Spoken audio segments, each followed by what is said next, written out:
जैसा कि आप सभी जानते हैं, एक के बाद एक बीजेपी के दिग्गज नेताओं की समय से पहले मृत्यु हो रही है और इन सब से बीजेपी को बड़ा झटका भी लग रहा है।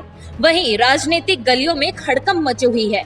वहीं दूसरी ओर इन सबके बीच भोपाल सीट से भारतीय जनता पार्टी की सांसद साध्वी प्रज्ञा ठाकुर ने विपक्ष पर बड़ा आरोप लगाया है।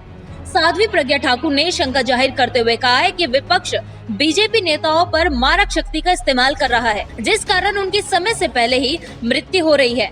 यहाँ तक कि साध्वी ने ये भी दावा किया है कि एक सन्यासी ने मुझसे कहा था कि बीजेपी नेताओं को निशाना बनाया जाएगा और अब मुझे उनकी उस बात पर विश्वास भी हो रहा है।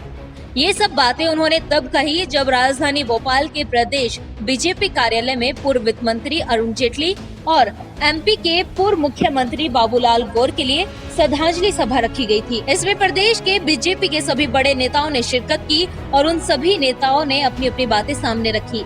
इसी कड़ी में जब भोपाल सांसद साध्वी प्रज्ञा ठाकुर की बारी आई तो उन्होंने बीजेपी नेताओं के निधन पर विपक्ष द्वारा भाजपा के नेताओं पर मारक शक्ति के प्रयोग की आशंका जताई। एक महाराज जी आए, उन्होंने मुझसे कहा कि आप अपनी साधना को कम मत करना, साधना का समय बढ़ाते रहना, साधना कम मत करना, क्योंकि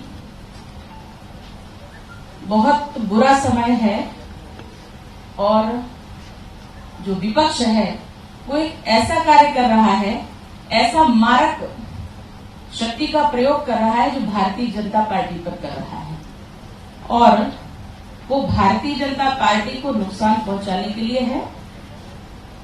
निश्चित रूप से भारतीय जनता पार्टी के कर्मठ, योग्य और ऐसे लोग जो भारतीय जनता पार्टी को संभालते हैं उन पर असर करेगा, उनको हानि पहुंचा सकता है।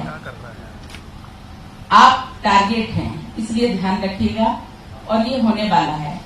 उन महाराज जी की बात को मैंने उतनी भीड़ में चलते चलते जो सुना और भूल गए, परंतु आज जब मैं ये देखती हूं कि हमारे वास्तव में शीर्ष नेतृत्व, कभी सुषमा जी, बाबूलाल जी, फिर जेटली जी और ऐसे क्रमशः जो हमारे नेता पीड़ा सहते सहते और जाते हैं, मन में एक बार आया कि कहीं ये सच तो नहीं।